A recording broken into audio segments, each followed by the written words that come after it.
राजभाषा विभाग की स्थापना के 50 वर्ष पूरे होने के उपलक्ष्य में आयोजित राजभाषा विभाग स्वर्ण जयंती समारोह के अवसर पर सबसे पहले मैं सरस्वती के पवित्र चरणों में नमन करता हूँ। मैं इस कार्यक्रम में शामिल होकर धन्य महसूस कर रहा हूँ।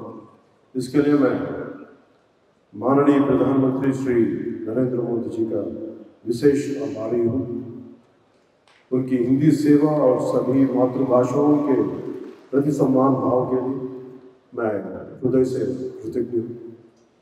मैं माननीय गृह मंत्री श्री अमित शाह जी का हार्दिक आभारी हूँ।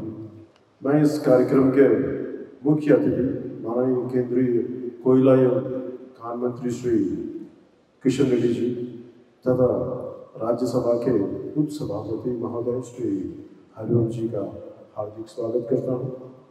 मंच पर आसीन सभी गणमान्य अतिथियों, हिंदी शिक्षाविद प्रोफेसर माणिक्यांबा जी, प्रोफेसर अनंत कृष्णन जी, अंशली आर्या जी एवं सभागार में उपस्थित सभी लोगों का हार्दिक स्वागत करता हूँ।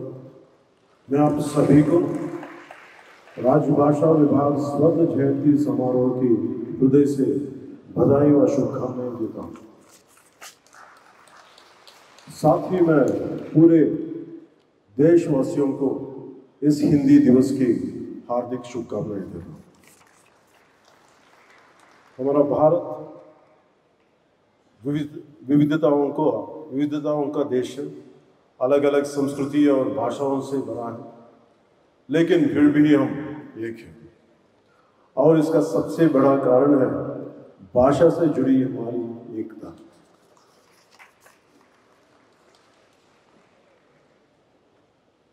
वो कहते हैं ना, कोस कोस पर बदले पानी, चार कोस पे वाणी। ऐसा ही एक उदाहरण नॉर्थ ईस्ट में अरुणाचल प्रदेश का है, जहाँ 50 से ज़्यादा ट्राइबल लैंग्वेज बोली जाती है, पर एक कॉमन भाषा के रूप में हिंदी उन्हें जोड़ती है।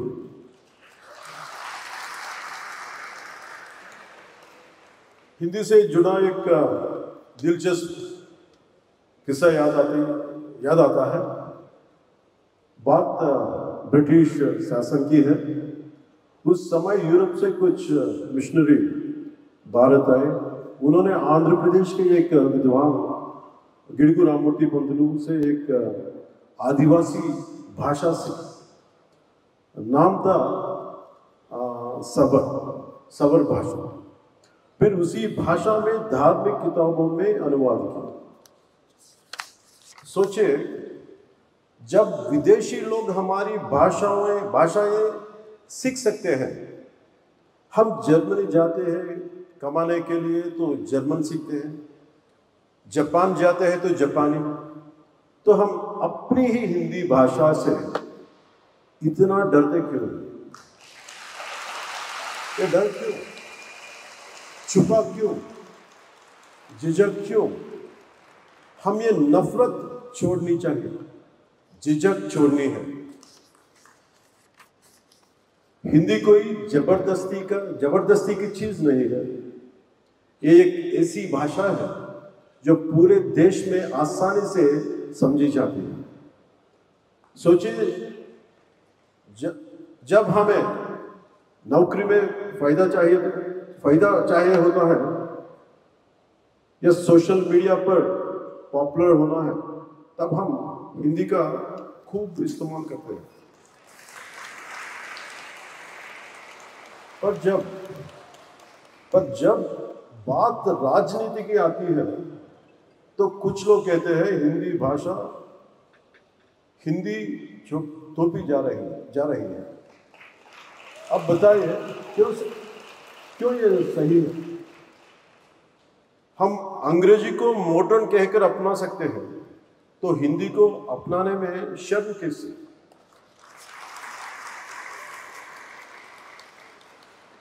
हमारे भारत रत्न डॉक्टर अब्दुल कलाम जी तमिलनाडु से थे। लेकिन हिंदी को बहुत पसंद करते थे। वो कहते थे भाषा वो होनी चाहिए जो दिलों का जोड़े।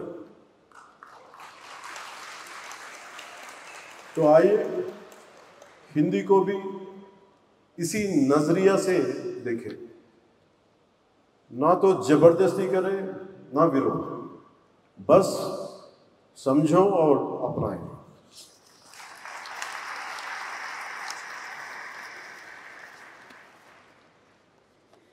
इस स्वर्ण जयंती के मौके पर आइए एक छोटा सा संकल्प लें। हिंदी से प्रेम करेंगे, अपनाएंगे और आगे बढ़ाएंगे। मैं कुछ पंक्तियां में तेलुगु में बोलने के लिए अनुमति दीजिए।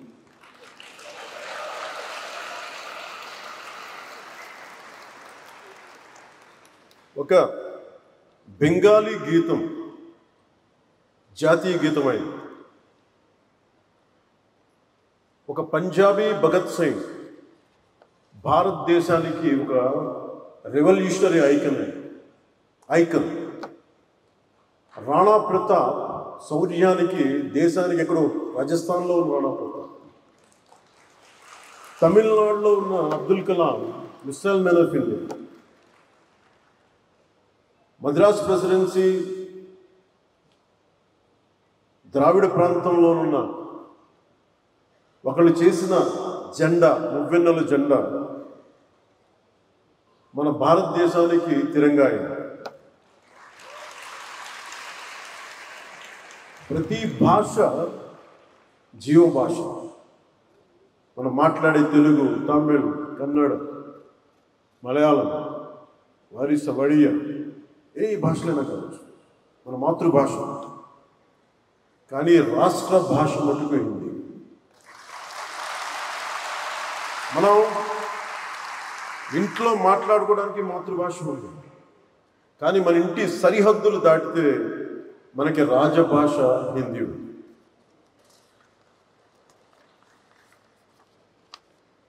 ప్రపంచం మొత్తం విడిపోవడానికి కారణాలు వెతుక్కుంటాం, కానీ మన దేశం మొత్తం ఈ రోజున కలవడానికి, ఏకం కావడానికి ఈ రోజున మన రాష్ట్ర భాషని వెతుక్కుంటాం. అది హిందీ అయ్యింది. నేను అలాంటి రాష్ట్ర భాష హిందీని నేను స్వాగతిస్తాను.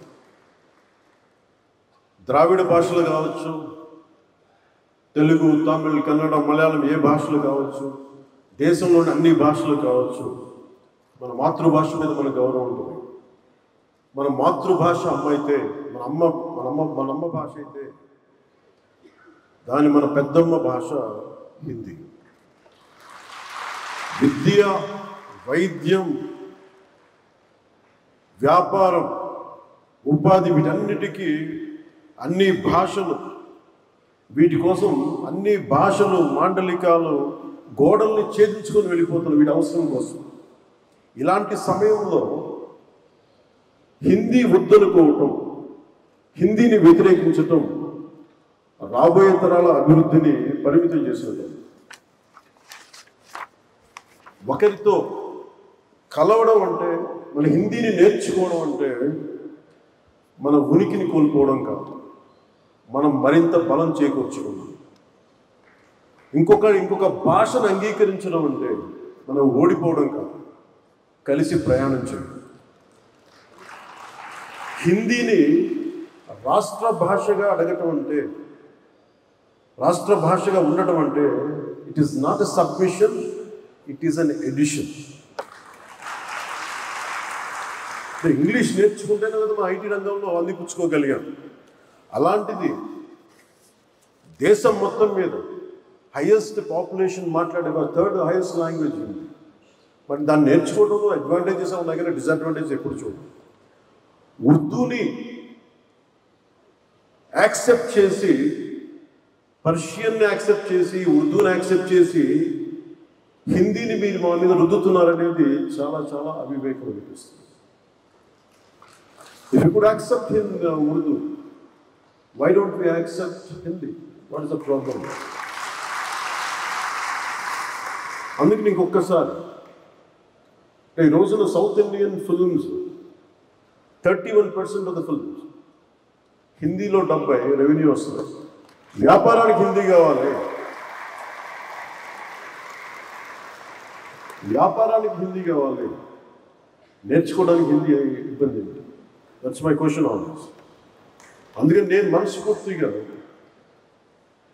2000 ఎప్పుడో ఒక సినిమా చేసినప్పుడు, ఒక సినిమా కుషియన్ సినిమా చేసినప్పుడు, that is my commitment to my రాష్ట్ర భాష. నా భాష ఇది, నా హిందీ. ఈ మేరా జహాన్ ఎందుకు పెట్టానంటే ఆ రోజు నాకున్న హిందీ రాష్ట్ర భాష మీద కాదు.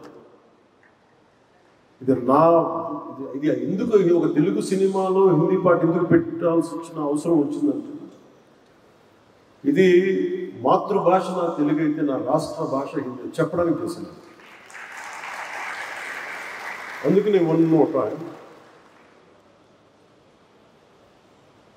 ఈ ప్రత్యేకమైన రోజున ఇంకొకసారి శపథం తీసుకుని इस स्वर्ण जयंती के मौके पर आइए एक छोटा सा संकल्प में हिंदी से प्रेम करेंगे, अपनाएंगे और आगे बढ़ाएंगे.